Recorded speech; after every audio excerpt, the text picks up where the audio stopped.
네, 저예요. 전인구입니다. 네, 오늘 이야기 좀 하도록 하겠습니다. 요새 좀 정신없이 살고 있는데 요새는 지금 출판사 사장으로서 열심히 살고 있습니다. 저희 양양 스승님 책이 나왔는데 순위가 너무 높아요. 그러니까 제가 정말 너무 기쁠 정도로 너무 높고 잘 나와서 지금 예스24에서는 종합 1위 찍고 있습니다. 그래가지고 더 잘 되도록 열심히 지금 노력하고 왔다 갔다 하고 있으니까 여러분들도 많이 사랑해 주시면 좋을 것 같고요. 오늘 좀 이야기를 좀 해보려는 거 뭐냐면 증시가 하루는 뭐 매수 사이드카, 다음 날은 매도 사이드카, 이게 말이 안 되거든요. 변동성이 이렇게 많은 경우는 없었습니다. 근데 정말 정확하게 말씀드리면은 코로나 이전의 투자법과 코로나 이후의 투자법이 완전히 달라졌어요. 유동성 사이즈도 달라졌고 패시브 자금, 그러니까 ETF로 들어오는 자금이 어마어마하게 커졌고 그 ETF 중에서 시총 상위주로 밀어 들어오는 돈이 꽤 커졌었고 거기에다가 이제 어떤 자신감, V자 반등에 대한 자신감이 상당히 커지면서 급락했다 그러면은 바로바로 돈이 들어오는 상황으로 좀 바뀌어 있단 말이죠. 그래서 급등도 잘 나오고 급락도 잘 나오고, 그러니까 1% 올라야 되는 날 5% 오르고 1% 떨어져야 되는 날 5% 떨어지고 하면서 증시가 정말 예측 불가능한 영역으로 왔다 갔다 하고 있다. 그래서 우리가 보는 그 뉴스의 사이즈보다 조금 더 반응이 세게 나올 수도 있다라는 겁니다. 그러면 이렇게 급등을 하는 상황에서 투자를 어떻게 가져가야 될 것인가, 이거에 대한 이야기를 해보려고 해요. 결국은 박자를 잘 맞추면 큰 돈을 벌 수 있겠죠. 근데 그 박자를 어떻게 합니까? 매수 사이드카 다음 나오고 다음 날은 매도 사이드카 터지는 게 정상적인 장은 아니잖아요. 그럼 그런 장에서 만약에 반대 방향으로 홀짝홀짝 잘못 걸면은 엄청난 손실이 있겠죠. 그렇다고 사람이 그걸 어떻게 다 맞출 수 있습니까? 2 곱하기 4번이면요, 연속으로 맞추면 16분의 1이에요. 근데 그 중에 한 번만 틀려도 아마 손실이 꽤 클 겁니다. 원금 손실이. 그렇기 때문에 16분의 15의 확률로 돈을 잃는 장이 되는 겁니다. 그럼 이런 때는 내 돈을 지키는 것만으로도 굉장히 상위 수준이 된다는 거고, 이럴 때 전략을 잘 짜면은 오히려 좋은 기업을 싸게 살 수 있어요. 제가 생각하는 건 뭐냐면 첫 번째 악재가 나왔을 때, 그러니까 최초의 이슈로 악재가 나왔을 때는 증시가 격하게 반응합니다.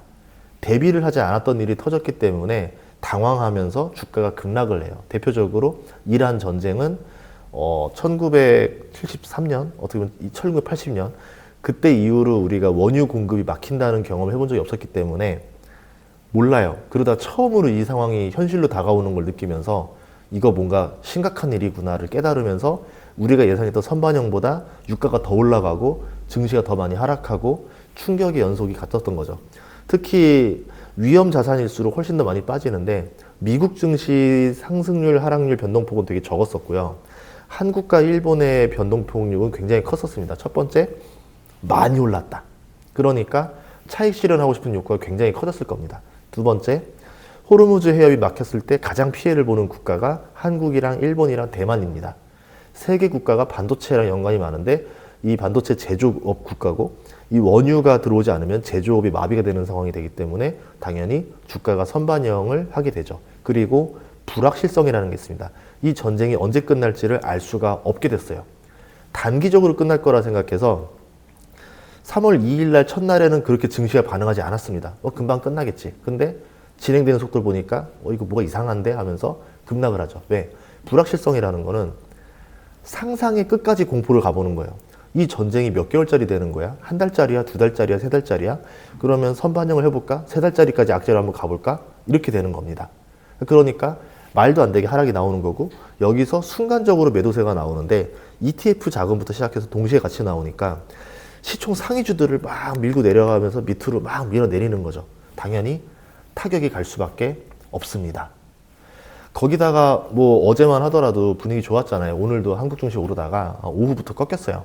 그거 보고서 뭐 얘기를 말씀드리자면은 화물선 공격을 받았어요. 호르무즈 해협을 돌파하려고 하다가 일본 선박이라는 말도 있고, 이제 이렇게 돼서 뭐 미상의 발사체를 맞았고 이거에 따라서 좀 불이 났다, 이런 얘기가 있었는데, 이제 그런 뉴스들이 나오니까 이거 호르무즈 해협 통과 못하는 거구나, 봐주는 게 없구나, 이거 잘못 나가다가는 타격을 받으니까 그러면 아시아 국가들은 피해를 보겠구나, 이러면서 또 원유가 치솟고 아시아 증시가 내리고 뭐 이제 미국 증시도 조금 내리고 이런 상황이 왔습니다. 거기에다 어제 나왔던 뉴스는 기뢰를 설치했다는 뉴스인데, 기뢰를 설치한 거에 대해서 아직은 뭐 피해를 본 거나 이런 게 없기 때문에 진짜인지도 모르니까 아직은 반영을 제대로 하진 않았습니다. 자, 그러면 이게 악재니까 주식을 팔아야 된다? 이거에 대해서 말씀드리자면은 제 생각입니다. 첫 번째 악재에 크게 반응하고 재탕이 나왔을 때는 별로 반응을 안 합니다. 그래서 뭐 나중에 3달 뒤에 또 이란과 미국이 전쟁했어요 그러면은 그거 가지고 증시가 별로 내릴 것 같아 보이진 않아요. 근데 지금은 그 상황이 아니고 첫 번째니까. 전쟁 난 지가 2월 28일 뭐 그쯤이었죠. 그리고 벌써 3월 11일쯤 됐죠. 12일간 정도가 진행됐습니다. 아마 이번 주까지는 어느 정도 이 롤링을 탈 수가 있는데 호재와 악재에 따라서 변동성이 나오는데 아마도 다음 주부터는 이 악재에 대해서 굉장히 둔해집니다. 신선함이 떨어지는 거죠. 그래서 실제로는 악재 크기가 생각보다 커졌음에도 불구하고 증시는 저번 주보다 덜 떨어지는 상황이 나오는 거죠. 호재가 나왔어도 생각보다 덜 오르는 이제 변동폭이 서서히 줄어드는 상황이 되는 거예요. 그렇게 되면은 이제는 외부 악재로 움직이는 시장이 아니라 기업의 가치로 움직이는 시장으로 다시 바뀌게 됩니다. 그래서 아까 처음 말했던 대로 이럴 때 주식을 사고팔고를 해야 되는 거냐 어떻게 해야 되는 거냐 말씀드리자면 오히려 이럴 때 낙폭 과대주들이 나왔을 거예요. 그리고 좋은 기업이 싸게 나왔을 겁니다. 아마 내 연초에 계획한 것들이 있겠죠. 2026년에 이 기업이 좋아질 수밖에 없어 라고 생각하셨던 주식들이 있을 겁니다. 그 주식들이 아마 지금 할인 가격으로 나와 있을 거예요. 그러면 그 주식들을 지금 싸게 살 수 있는 기회겠죠. 하락을 또 안 한 것도 있고 많이 하락한 것도 있을 겁니다. 근데 기업을 보셨을 때 이론상 이 기업은 이란 전쟁의 영향을 받을 기업도 아니고 만약에 이게 전쟁이 끝난다라고 하면은 기업의 본질 가치로 다시 돌아올 수밖에 없다라는 기업들이 존재할 겁니다. 그런 기업이 한국에 있을 수도 있고 일본에 있을 수도 있고 미국에 있을 수도 있죠. 그 기업들을 싸게 사시면 된다는 겁니다.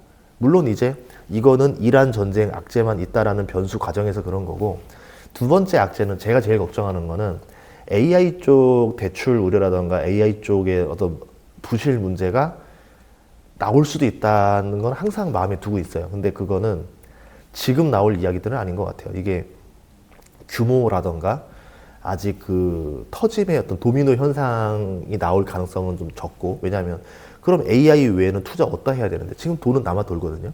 이 돈들이 가고 싶어 하는 곳들이 있습니다. 근데 AI 말고 그럼 다음 어디에 가고 싶어? 갈 데가 없잖아요. 그럼 계속 어떤 우려가 나온다 하더라도 그냥 돈이 계속 밀고 들어가는 거죠. 그냥 그런 식으로 갈 수도 있기 때문에 아직까지 이게 터질 문제는 아니다. 근데 AI보다 더 투자하고 싶은 곳으로 방향이 정해지고 또는 유동성이 계속 빠져나가고 그런 상황에서 대출 우려가 나오면서 도미노 사태가 벌어질 가능성이 생기고 그렇게 되면은 그때는 조심해야 되겠죠. 하지만 계속 예리하게 지켜볼 필요는 있지만 그것 때문에 겁먹고 내가 원래 사야 했던 주식을 못 살 정도로 그렇게 닥하게 볼 필요는 없을 것 같다. 결국은 좋은 기업을 싸게 사고 나면은 제 생각과 다르게 물릴 수도 있어요. 당연합니다. 뭐 아까 말했듯이 자 그러면 제가 생각한 격은 뭐 한 17만 원쯤이면 싸다 생각했는데 15만 원 갈 수도 있고 13만 원 갈 수도 있는 겁니다. 그런데 저는 레버리지를 걸지 않았잖아요. 시간의 문제지. 뭐 반도체 같은 경우는 4년 사이클 정도를 하면은 뭐 4년 뒤에 다시 보자. 보통 반도체는 4년 사이클 뒤에는 신고가가 아니라 그때 고가보다 더 올라가는 경우가 많거든요. 보통 한 4년 뒤엔 탈피를 해줄 수 있습니다. 그러니까 버틸 수 있는 자금이라면 버티면 되는 거예요. 근데 보통 사람들이 버틸 수 없는 자금을 가지고 공포에 팔고 탐욕에 사고 남의 말에만 귀 기울이고 기업의 본질 가치는 신경도 안 쓰고 외부 변수에만 자꾸 관심을 갖고 주변의 뭐 커뮤니티라던가 주변 사람들 말에 따라서 움직이고 싶은 이런 자꾸 집단 행동을 하고 싶어 하고 이런 상황이 되면서 좋은 주식을 헐값에 파는 그리고 나면 다음에 그 주식 오를 때 못 삽니다. 배 아파가지고. 그러고서는 이제 안티로 바뀌는 거죠. 제발 떨어져라 막 이렇게. 그렇게 되지 않기를 바라는 마음입니다. 그래서 그냥 원리는 정말 간단해요. 제가 여기 이 스승님 책에서도 있었지만 미래를 봤을 때 길게 봤을 때 좋아질 수밖에 없는 업종이 있고 좋아질 수밖에 없는 업종에서 지금 저렴하게 나온 기업이 존재할 겁니다. 그 기업에 투자하시면 결국은 여러분이 이기는 투자. 뭐 인디언 기후제라 놀려도 상관없어요.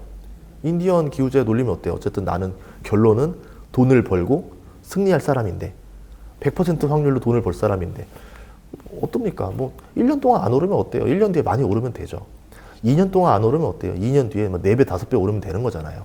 뭐 그런 투자를 하면 되는 건데 우리가 너무 기업이 이 미래의 가치를 모르니까 자꾸 당장의 어떤 변수들이 흔들리는 게 아닌가.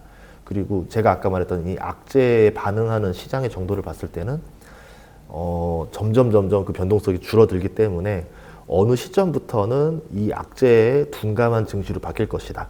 그때부터는 기업의 실적에 다시 관심을 가지는 것으로 바뀌는 장이 오는데 그때를 대비했을 때 아직 주가가 낙폭 과대주들이 존재할 것이다.